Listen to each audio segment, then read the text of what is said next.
noite, pessoal. Eu vou começar com o primeiro texto, né? E aqui é como o Marcelo disse, a discussão é em torno de... ele vai explorar essa questão da Triple Helix com sistemas nacionais de inovação e com a extensão, se a Triple Helix pode ir para adicionar novas hélices, né? Então, o título é The Triple Helix, Quadruple Helix and Any Tuple of Helices, Explanatory Models for Analyzing the Knowledge-Based Economy. É de 2011, tá? Esse texto dele. Então, começando aqui. O Etschkowitz e o Leidsdorf, eles propuseram esse modelo, né, da Triple Helix de relações, né, da universidade, do governo e do sistema produtivo de bens e serviços, para explicar esses desenvolvimentos estruturais em economias baseadas no conhecimento. E essa economia baseada no conhecimento, nela tem-se a estrutura da sociedade que continuamente ela é perturbada por essas transformações originárias da tecnociência, que isso diferencia, a discussão vai girar em torno disso, da economia política ao longo do texto. Então, com o uso do modelo da Triple Helix, a análise, ele destaca, né, numa introdução, que ela pode ser mais específica, porque do que quando você invoca, né, quando ele diz uma tradução assim mais informal, alega uma transição generalizada do modo 1 para o modo 2, que a gente já viu aqui, né, na nova produção de conhecimento. Então, continuando, eu coloquei aqui essa exposição aqui, bem objetiva, para dizer o que é que ele estava contrapondo. Ele está contrapondo essa economia política, né, aonde ele fala que ali, na economia política, né, nessa sociedade, você tem dois tipos de comunicações que acontecem, né, que se predominam, que é a dinâmica de busca de equilíbrio dos mercados e os mecanismos de controle normativo ao longo da interface, né, público-privada. Só que, com o estudo, com a busca, né, com o estudo teórico, o desenvolvimento da Triple Helix, da discussão do desenvolvimento baseado numa estrutura baseada no conhecimento, então você tem um terceiro subdinâmico que vai surgir nisso, que ele chama da economia baseada no conhecimento, que seria uma dinâmica que ela vai perturbar esse equilíbrio da produção de conhecimento que é socialmente organizada. Ou seja, ela é considerada na análise de economias baseadas no conhecimento. E aqui, antes da gente tratar exatamente da Triple Helix, da possibilidade de você ter 4 hélices, ele coloca algumas posições no sentido de que, na verdade, todo esse estudo, em termos teóricos, ele chama muita atenção para isso, Leidsdorf.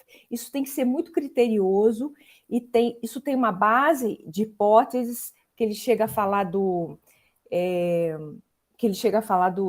blog dele, aí depois eu vou falar por que eu estou falando isso, e aonde tem indicadores, a importância desses indicadores no desenvolvimento disso, para que você possa testar, para que você possa realmente entender aquilo que está acontecendo e se aquilo se encaixa e pode ser considerado dessa forma. Então, ele coloca no primeiro momento essa discussão da sistematicidade emergente, que é analisada sobre a ótica de sinergias que são potenciais nessas 3 subdinâmicas, ou talvez mais, né? Que é a questão da N-tuple.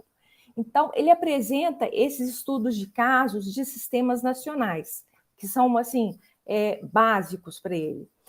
Nos Países Baixos, o que a gente tem, na verdade, é um sistema nacional de inovação, dada uma operacionalização específica das 3 subdinâmicas em termos de indicadores, ou seja, aqui você não tem claramente uma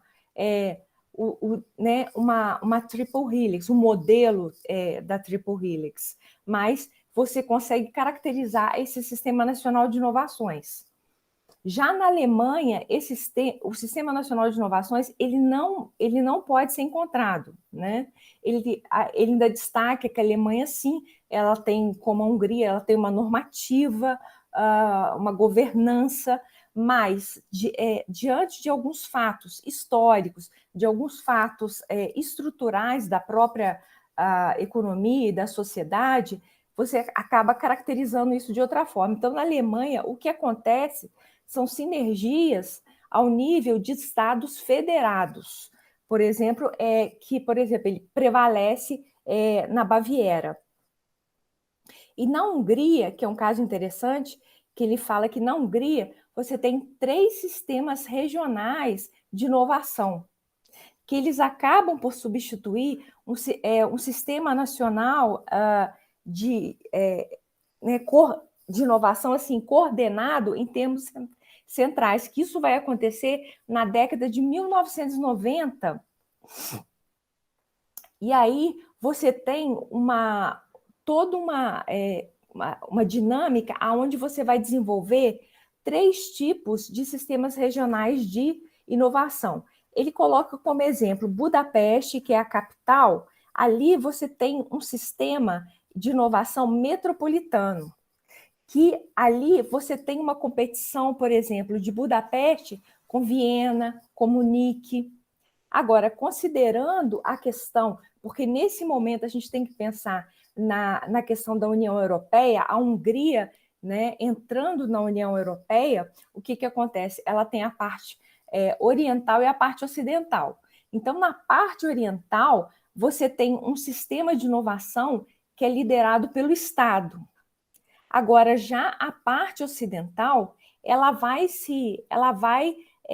ter um plus a mais, porque o sistema de inovação dela, por ela estar aproximada, mais próxima dos países da União Europeia, ela vai receber investimentos diretos, e isso vai meio que fazer um sistema dinâmico, criando inovações, aí ele chama, assim, né, numa tradução, de europeização, né? Um sistema de inovação europeizado, né? Então, com isso, a gente tem essas 3 regiões que a gente pode ver que elas têm a sua própria dinâmica específica de integração e diferenciação. E isso pode gerar diferentes sinergias, né? Não quer dizer que isso como é que eu vou dizer? Que apesar de você não chegar a ter um modelo, né, da triple hélice, né, que ele se diz muito afeito a isso. Eu estou falando isso, já vou adiantar, é porque eu achei um vídeo dele que eu assim assisti umas 4 vezes. Eu gostei demais. Aí depois eu vou falar para vocês por quê. Aí, então ele fala isso né,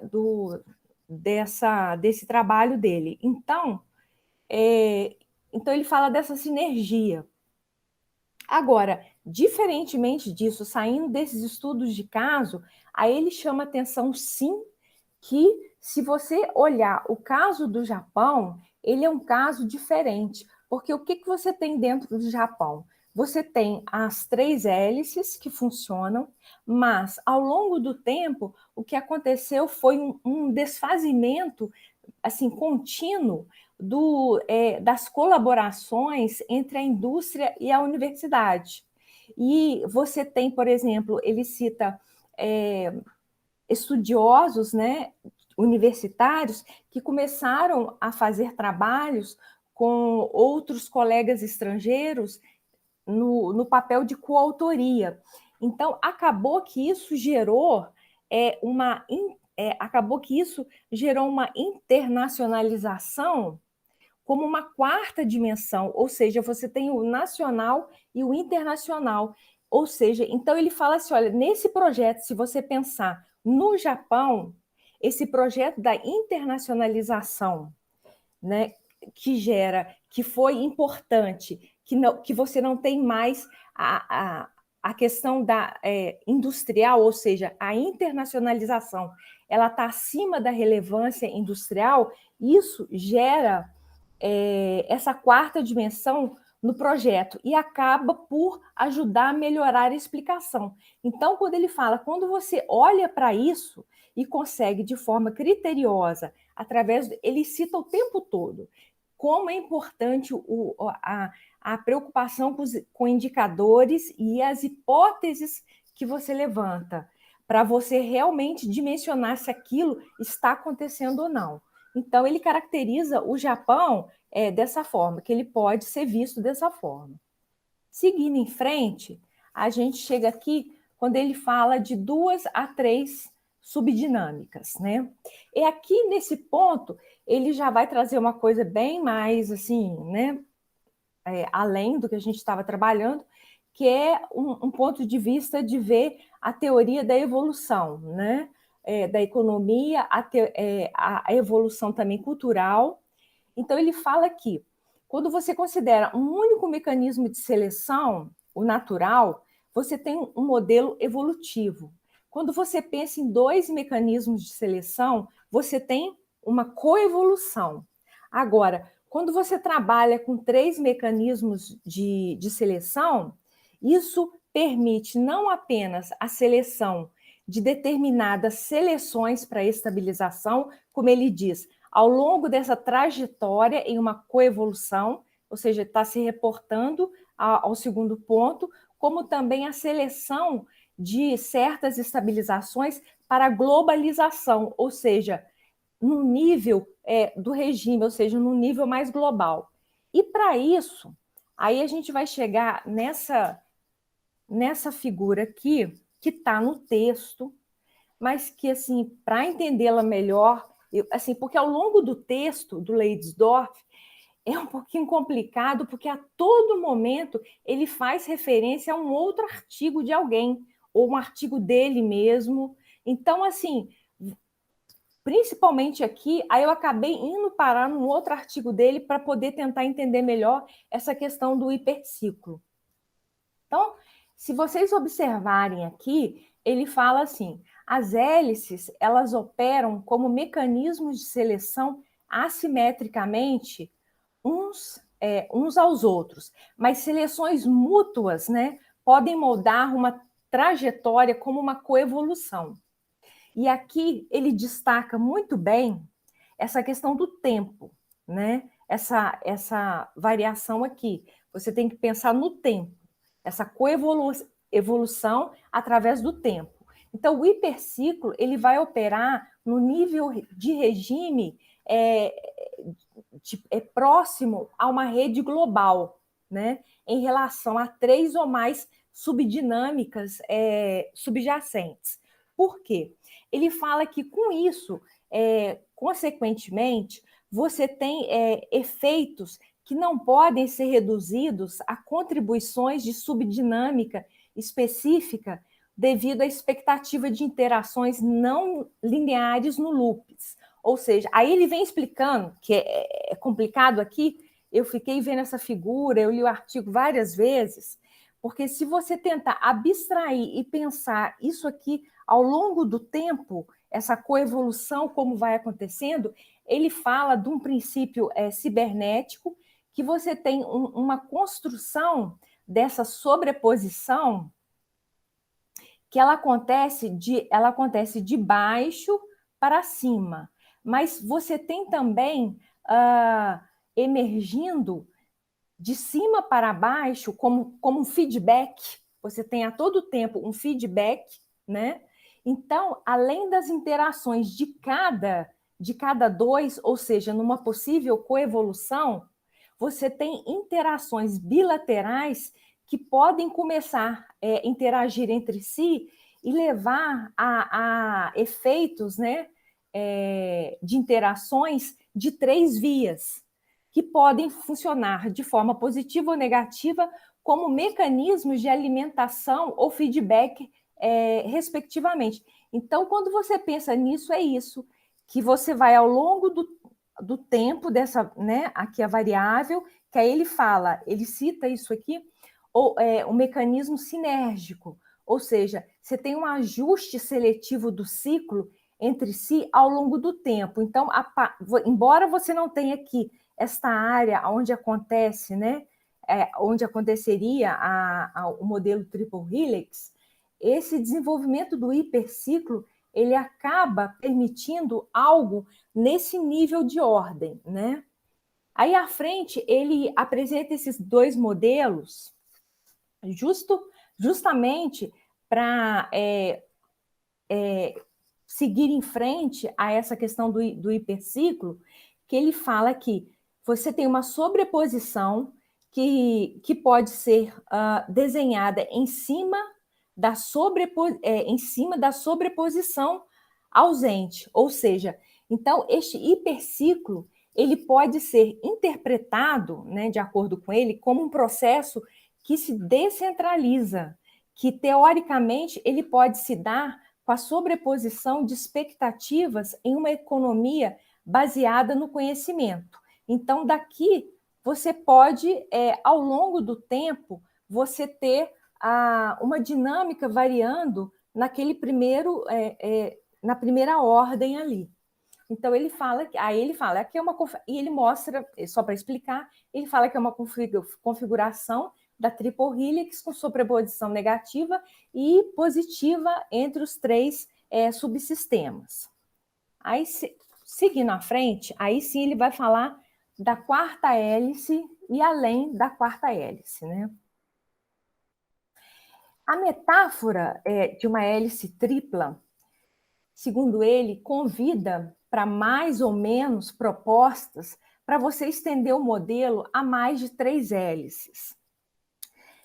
Aí ele fala que, em resposta a uma discussão, né, contínua, que se debate, que se concentrou em trazer a sociedade ou o público de volta ao modelo com uma quarta hélice, ele argumenta o seguinte, que quando você tratar de hélices, você tem que ter uma representação, as hélices elas têm que ter uma especialização e uma codificação no sistema de função que evoluem de e dentro da sociedade civil. Então, não é simplesmente você ir agregando, você olhar para uma dinâmica específica e você ver uma variável e olhar para aquela variável e falar assim, não, então, essa variável aqui pode ser uma nova hélice, né? Não, isso aí, ele a todo momento ele chama atenção para essa questão de você avaliar isso. O quanto o pesquisador ele tem que ser criterioso e ser capaz de colocar indicadores para justamente justificar a operação disso enquanto uma nova hélice, né? Uma nova dinâmica. Aí ele fala que as comunicações inovadoras, elas operam como variação em ambas as direções, ou seja, elas exploram novas possibilidades em um espaço de fase de potenciais científicos, econômicos e políticos, e recombinando-se em instantes, aqui e agora. Ou seja, a organização, ela pode, então, ter uma função historicamente integradora desse sistema de evolução, que também vai conter uma dinâmica auto-organizada. E aí ele vem para ambos os pontos, né? Vamos dizer assim, de um lado e de outro. Ele, na conclusão, ele volta a se referir à questão do Japão, que para ele, ele entende que que pode sim, ele concorda que ali sim você pode ver a adição de uma quarta hélice ao modelo, dado que a internacionalização ela desempenhou esse papel importante na década de 1990 com o evento da globalização, ou seja, a dimensão internacional-nacional ela tornou-se cada vez mais relevante para que o projeto em si se desenvolvesse. Então, aqui ele dá um exemplo, ou seja, aqui você está partindo de um exemplo que vai além de uma tríplice hélice. Né? Agora, outra vantagem que ele chama atenção do modelo da Triple Helix nas pesquisas qualitativas é que a maior consciência de que a análise de desenvolvimentos baseados em conhecimento, ela requer pelo menos 3 dimensões relevantes, né? E daí a importância que ele cita de você ter isso sempre muito claro. Então, ainda dentro da conclusão, ele fala que o modelo Triple Helix ele é capaz de incentivar o pesquisador a refletir sobre mais de 2 dinâmicas possíveis, ou seja, sair daquela coisa do mercado e governança. Não sair, desculpa, eu me expressei errado. Ir além, né? Então, ele fala, por exemplo, num projeto de pesquisa, o pesquisador ele pode decidir por uma questão que ele decida, por uma questão de pesquisa, né? Por razões aqui ele fala pragmáticas, colocar colocar de lado uma dessa dinâmica, uma dessas hélices. Então ele fala, você pode considerar um desses contextos como dado, mas isso tem que ser feito de uma forma em que essa redução ela deve ser deliberada e explicada no argumento. E a outra forma, quando ele fala de uma quarta ou quinta dimensão, ela exigiria uma especificação substantiva, uma operacionalização em termos de dados, né, potencialmente relevantes, e às vezes o desenvolvimento adicional e às vezes o desenvolvimento adicional de indicadores, né, que são extremamente importantes para fortalecer e para dar robustez e entendimento que realmente essa nova dinâmica possa realmente ser considerada como um plus a mais no contexto da triple hélice, da quadruple hélice ou da N-tuple, né? Seja qual for. Então, ele deixa bem claro no final, ele fala, olha, deve-se ser cauteloso em generalizar além do modelo da triple hélice para um modelo N-tuple de hélices. A gente confunde toda hora, porque a gente fica lendo em inglês e fica lendo em português, aí você vê triple, você quer falar triple, tríplice, isso é terrível isso. Mas aí, enfim, por que eu chamei tanto a atenção dessa questão de critério? Porque quando eu comecei a ler o texto, eu li o texto uma vez, aí eu falei assim, resolvi jogar o texto na internet. Eu achei um vídeo dele num congresso. E assim, eu achei muito interessante. Eu acabei assistindo o vídeo 4 vezes. Assim, ele é muito assim... o que é complicado, né, Marcelo? Você deve saber mais do que ninguém. Assim, que eu fiquei assim... Ele falando, ele é muito... Ele tem uma capacidade de falar, ele fala de uma forma muito simples. E que, assim, que parece que a gente, assim, tipo assim, pô, ele deu o recado, eu entendi aquilo ali e tal, os critérios, mas, assim, aí quando você pega um texto dele, aonde ele vai citando isso, mais aquilo, outros vários textos dele, que tem que ser considerado e tal, etc., outros autores, aí, assim, como é complexa a situação. Então, assim, eu vou deixar só essa questão dessa dica, se alguém se interessar por assistir esse vídeo, eu acho que vale a pena, são só 16 minutos, É muito interessante. Aí aqui está o link, o link, tá? Para quem quiser, é só clicar aqui e assistir, vale a pena. Então é isso, eu termino aqui. Pode desfazer, Marcelo? Pode.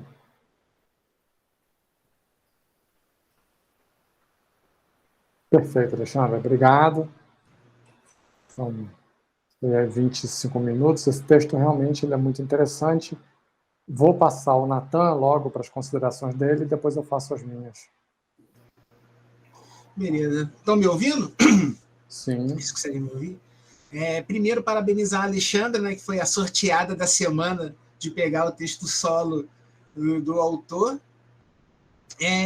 Uma coisa que ela tinha falado sobre a tradução, esses termos eles têm tradução em português, tá ligado? Por exemplo, eu também não consigo ficar falando quádruple hélice, quíntuplo hélice. Vocês podem falar hélice tríplice, tríplice hélice, hélice quádrupla, hélice quíntupla, né, que é um termo adiante. Só tem que padronizar, né? Você não pode ficar falando toda hora hélice tríplice, tríplice hélice, padronizar. Não, eu concordo com você, mas é porque a gente fica lendo o texto em inglês, entendeu? E quando é confuso porque você escreve, e como você está acostumado com inglês também, aí você vai ler, automaticamente vem a palavra em inglês. É disso que eu estava comentando, entendeu? Não, tranquilo. É meio automático. Bom, esse texto, ele continua, né, o debate que a gente já vem tendo. Ele fala mais um pouco ali sobre a Triple Helix, a gente continua esse debate sobre essa subdinâmica, né, que a gente já tinha conversado na semana passada. Uma parte interessante que eu tinha achado do texto é quando ele fala da hélice quádrupla, né? É interessante notar que esse termo não foi um termo feito só por ele, né? Esse termo ele foi co-criado pelo Karayanis e o Campbell, que são autores que são até referenciados, eles são até referenciados nesse trabalho, que eles co-criaram essa hélice quádrupla e a hélice quíntupla, né? Eles vão falar sobre a hélice quádrupla, acho que em 2009, e no ano seguinte eles começam a descrever a hélice quíntupla. E o que é essa hélice quádrupla, né? Pelo meu entendimento, ele é um modelo que ele incorpora o público, né? Ele coloca ele como social, ele vai incorporar o público por meio desse conceito de democracia baseada na mídia, né? Se você for ver, a União Europeia, ela já está usando, né, esses conceitos de hélice quádrupla e hélice quíntupla para poder tratar de transferência de pesquisa, uma coisa bem interessante. Só que uma crítica, não sei se é nenhuma crítica, né, mas uma coisa que se fala é a falta de agente quando a gente fala dessas hélices, né? Porque você tem um agente ali certo, representativo de cada hélice. Quando a gente está tratando do modelo da tríplice, tá vendo? Até eu me confundi agora. Da hélice tríplice, mas quando a gente começa a colocar outras hélices na discussão, fica, por exemplo, quando a gente está falando ali do social, vamos supor, do público, qual que seria o agente que seria o característico dessa hélice? E na quíntupla, quando a gente fala o meio ambiente, sabe? Qual que seria o agente? Então, eu acho que fica essa discussão, e uma discussão também se, por exemplo, essas hélices seriam uma hélice adicional ao sistema, ou se ela seria só um tipo de setor que contém os outros anteriores, entendeu? Seria uma redundância. É isso, foi basicamente isso que eu aproveitei do texto, achei legal a discussão e achei legal a apresentação da Alexandre. Perfeito, Natan, obrigado. Acho que você tocou nos pontos aí interessantes aí que eu ia tocar. Primeira coisa que vocês não notaram, mas obviamente vocês não tinham que saber, esse artigo ele está publicado, né, no Journal of Knowledge Economy, né, que é um jornal que publica esses assuntos de inovação, né, de economia do conhecimento, etc. O editor desse jornal é o Elias Karayanis, que é o cara digamos assim, o co-criador da quádruple e da quíntuple helix. Então, assim, existe uma certa... Não é animosidade, não. Quer dizer, não existe muito contato. São duas duplas, né? De um lado o Etzkowitz e o Ledersdorf, e do outro o Karayanis e o Campbell, Quer dizer, o Herskovits e Leidersdorf hoje praticamente não trabalham mais juntos, né? No sentido que cada um foi numa direção. Eles se dão bem, quando tem evento lá, eles aparecem, etc. Mas eles não, acho que recentemente, ainda deve ter uns 3 anos, aí saiu um artigo junto, tinha muitos anos que eles não escreviam nada junto. Né? O Karajanis e o Campbell não. O Karajanis é um professor lá né, a gente já comentou, da George Washington University. O David Campbell está baseado em Viena, na Áustria, está em 2 instituições lá. E o Elias, ele é grego de origem, então ele tem uma big rede europeia, e usa o fato dele estar nos Estados Unidos, né, numa instituição também de ponta, lá em Washington, para apoiar essa rede. Né? Então, eu achei interessante, porque ele estava escrevendo, acho que uma enciclopédia sobre alguma coisa. Esse texto, parte desse texto do Leidersdorf aparece como um capítulo dessa enciclopédia, e depois aparece como como um artigo do Journal editado pelo outro, mas ao mesmo tempo ele está metendo o pau, né? O Leidersdorf mete o pau na quádruple helix, né? Com, obviamente, argumentos científicos, né? Mas ele fala, olha, qualquer coisa aí acima de 3 hélices é complicado, não dá para fazer e não vale a pena. Né? Então, assim, ele meio desmonta a discussão, né, do outro. E aí eu acho legal que essas coisas elas estão caminhando. A gente, inclusive, está preparando agora para o Triple Helix Journal, né?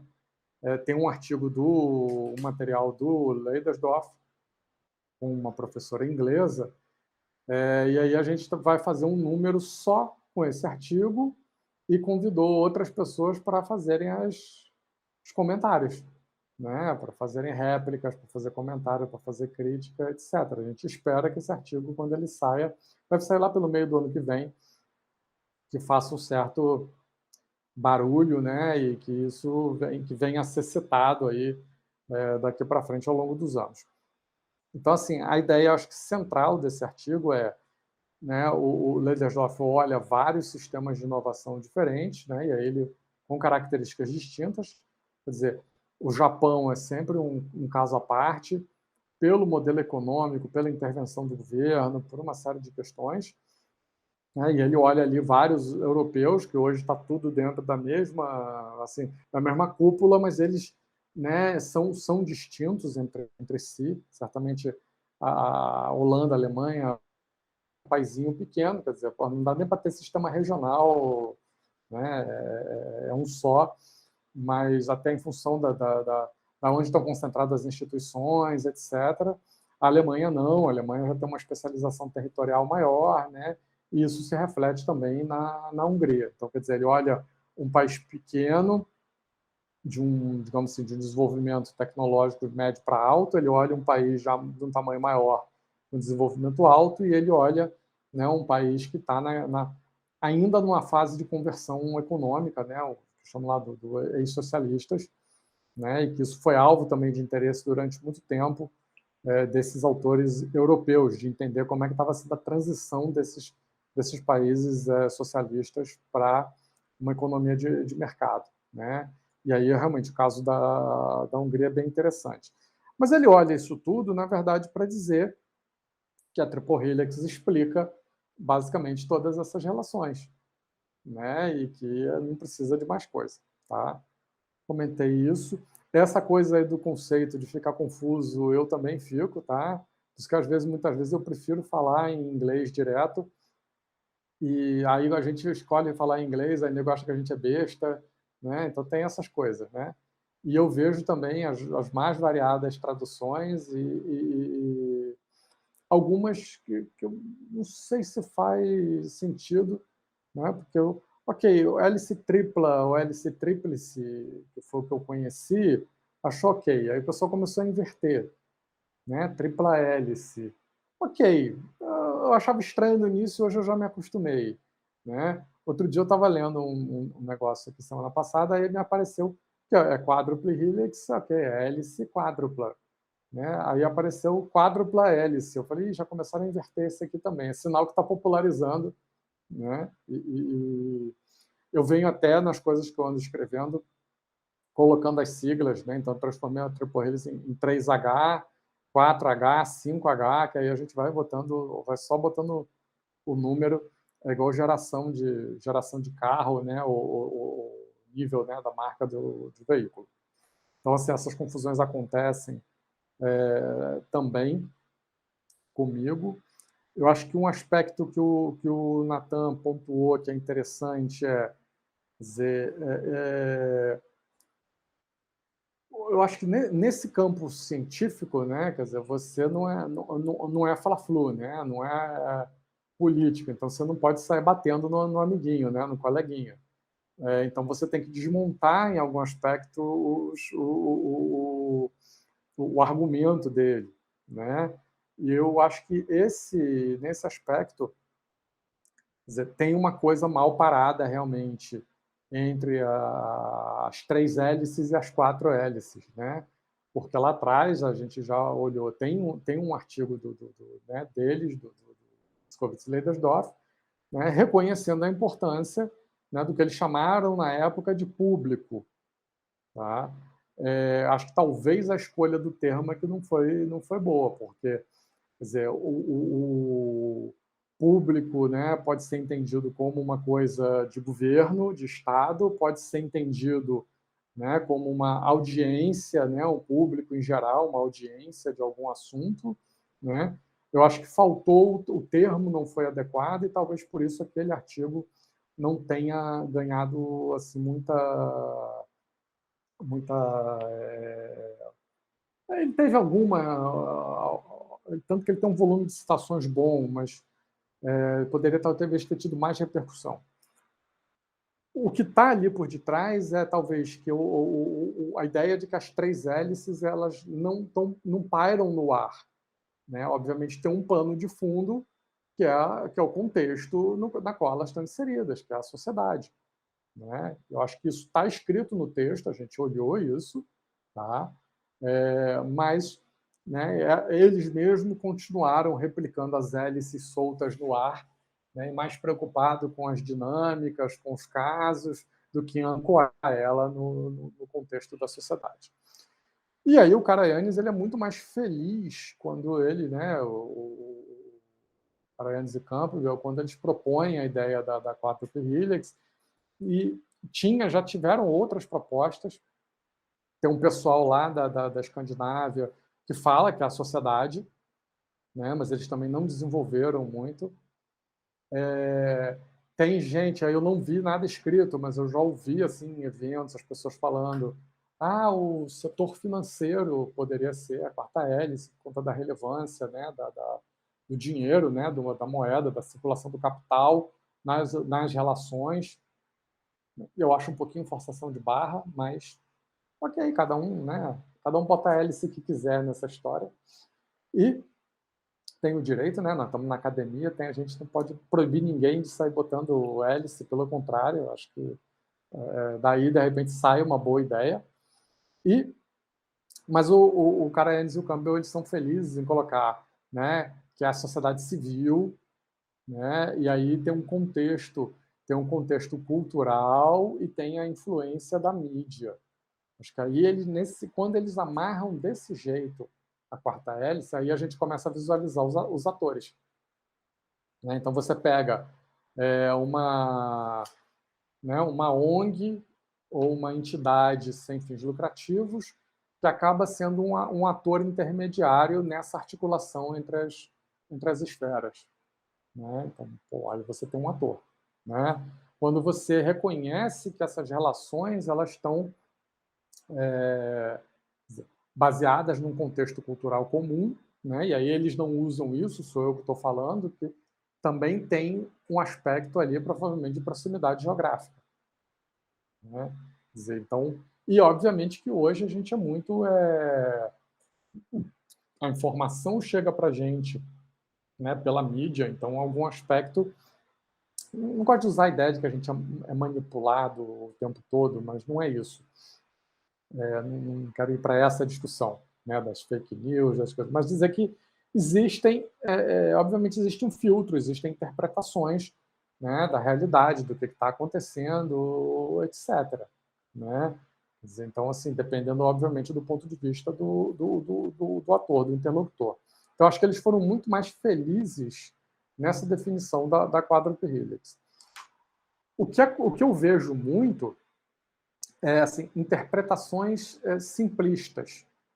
Da mesma forma que você dizer a triple helix é a relação universidade, empresa e governo, a universidade gera conhecimento, a empresa usa e o governo regula. É uma simplificação, né? É mais complexo do que isso. Né? Você vai dizer assim, poxa, a empresa não gera conhecimento? Claro que gera.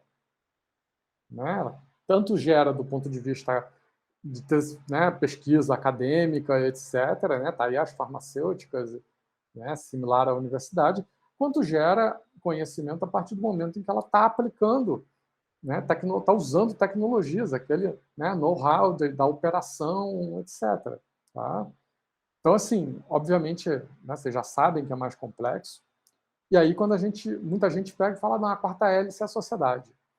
E aí a pessoa coloca isso de uma forma como se as outras 3 hélices não fossem atores da sociedade. Né? E aí tem uma própria discussão que é qual é o desenho disso. Quer dizer, os trabalhos do Karajannis e Campbell propõem aquele diagrama de Venn, né, que uma esfera superpõe a outra, eles desenham as 4, né, juntas ali, e aí continua tendo aquele espaço central, mas aí dá uma interação entre as 4. Tá? Outros autores, e aí eu vou nessa linha também, na verdade, a triple helix continua funcionando, né? E aí foi até o que o Nathan comentou, a quarta hélice, na verdade, é um envoltório dessas 3. Porque, né, a universidade, a empresa, os órgãos de governo, etc., também são parte da sociedade, são partes especializadas, né? Mas elas também têm, compartilham desse contexto cultural, etc. Tá? Acho que esse é um ponto. O outro ponto interessante para comentar, em função, eu estava tendo uma troca de e-mail aqui com o pessoal hoje lá da Triple Helix, é que, exatamente até o Nathan também pontuou, que a União Europeia hoje ela já fez essa migração. Né? Ela fez lá atrás a migração do Sistema Nacional de Inovação para a Triple Helix, entendendo que a dinâmica dos atores é importante. Aí, quando ela entende isso do ponto de vista conceitual, ela cria mecanismos de financiamento, né, linhas, fundos, faz estudos que permitem essa, né, vamos dizer assim, uma operação das relações entre os atores né, tendo a Triple Helix como a ferramenta de interpretação daquelas relações. E, realmente, alguns anos atrás, ela já migrou para essa ideia da quarta hélice, reconhecendo que tem uma série de atores sociais ali que podem, né, influenciar, né, aquelas relações. Tá? O curioso é que hoje eu ouvi de uma pessoa, né, a pessoa mandou um e-mail ontem, mas eu fui ler hoje, dizendo que eles estão trabalhando num quadro conceitual, né, num framework conceitual, que eles chamam, né, do Smart Specialization Strategies, que são os equivalentes às nossas estratégias de desenvolvimento regional. E aí eles estão botando mais um S, Smart Specialization Strategy for Sustainability. Né? Então, estou trabalhando num desenho de um arranjo institucional, né, dessas, vamos dizer assim, 4S, com a ideia de abandonar as hélices, né, e seguir nesse outro arranjo como, digamos assim, uma ferramenta, né, de planejamento, análise e acompanhamento aí dos desenvolvimentos regionais. Não me pergunta como é que é esses negócios, porque eu não sei. Né? Marquei a reunião para o dia 1º para ver se me contam o que é. Eu falei, fiquei interessadinho, muito interessado, falei assim, quero pegar uma beiradinha nesse projeto aí, né? Ler o material antes de sair, eu tenho que achar um jeito de eu entrar nesse negócio aí. Porque eu conheço o SSS, né? Na verdade vem de um método lá nos anos 90, que é o Regional Innovation Strategies, mas eles estão dando mais um passo. Por quê? Porque a realidade vai mudando também. Né? Quer dizer, essa ideia obviamente, todas essas políticas hoje estão orientadas em função da sustentabilidade, em função daquelas, né, que a gente chama da ODS lá das Nações Unidas, né, das 17 ODS. Então, tem todo um enfoque para isso. Né? E aí é muito interessante, vai ser muito interessante, porque provavelmente nos próximos programas de financiamento de Comunidade Europeia, e aí não só, né, vai Banco Mundial, acaba rebatendo no BID em vários outros países, a estrutura vai seguir possivelmente esse novo desenho conceitual. Né? Então, eu quero aprender isso aí para ver como é que a gente surfa nesse negócio. Tá? Voltando à história aqui das hélices. Então, a quarta hélice, a gente consegue identificar os atores, inclusive tem um trabalho, tem a tese de doutorado da professora Andréa Mineiro, lá da Unifei, né, que é a parceira nossa aí do grupo de pesquisa. Ela coordena hoje o track, né, da Triple Helix na AMPAD. Ela fez um estudo olhando o projeto de desenvolvimento regional de Porto Alegre, olhando São José dos Campos e o Porto Digital no Recife, e ela identifica os atores dessa quarta hélice tanto no Recife quanto em Porto Alegre. Tá? Mas ela também tentou identificar os atores aí de uma quinta hélice, e esse ela não conseguiu achar. Né? Nós temos que perguntar para o Karayanis qualquer hora dessa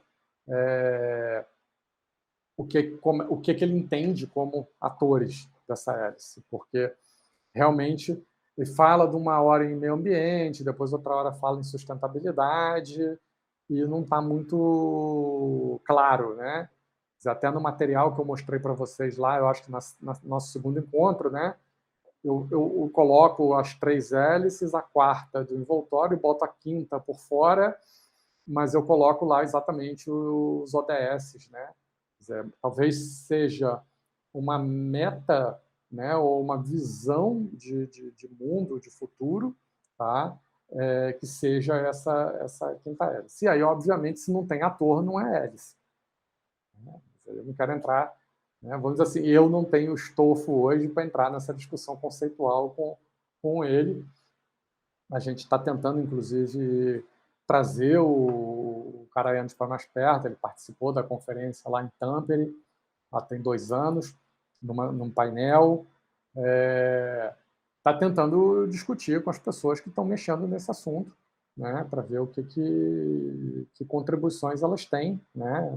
Acho que de forma nenhuma isolar e segregar o caminho, pelo contrário, né? Quer dizer, trazer essas pessoas para mais próximo. A gente convidou ele agora para ser do boarding, né, do comitê editorial do Journal, né, e estamos com a ideia de lançar algumas chamadas em conjunto para esse Journal of Knowledge Economy, o Triple Helix Journal e o Journal of Innovation, Entrepreneurship Innovation e alguma outra coisa, que ele também é o editor.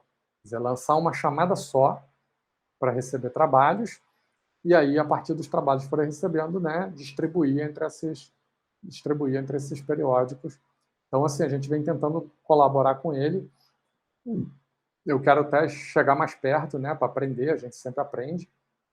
Esses caras estão aí 20 anos, pelo menos, na frente da gente, né? Então, a gente interage e aprende. E entender deles o que é, na prática, né, essa quintuple helix, como é que eles percebem a mensuração da relação entre esses atores, né, como é que se modela isso, porque a preocupação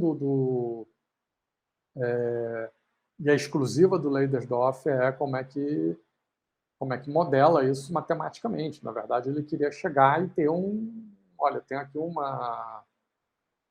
é uma equação estrutural, não. Eu tenho aqui uma equação que eu consigo jogar informações de patentes, contratos, pessoas com doutorado, não sei o quê, investimento em P&D, e sair um resultado ali, se tem, né, vamos dizer assim, impacto positivo ou não na economia, no desenvolvimento ali de uma determinada região. Tá? Isso, obviamente, é muito difícil, né? Eu, pensando nisso, faria talvez uma outra abordagem, uma abordagem talvez por contas nacionais, por um outro lugar, mas, obviamente, essas coisas precisam de pesquisa para caminhar, tá? Então, assim, esse é um texto que ele é super interessante, ele é super discutido, ele gera, inclusive, alguns textos mais recentes, né? Aquele texto que eu pedi para vocês lerem da primeira aula lá do Kai e do Etzkovitz discute alguns aspectos desse do Leidersdorf. O Leidersdorf tem um livro do ano passado, que ele tem 3 capítulos específicos sobre Triple Helix, e ele também volta a esse texto aí de 2011, 2012. E tem o texto agora que está para sair ano que vem, saiu na conferência, né, como foi a base da palestra deles, que vai sair no jornal ano que vem, que está discutindo esses assuntos também. Tá?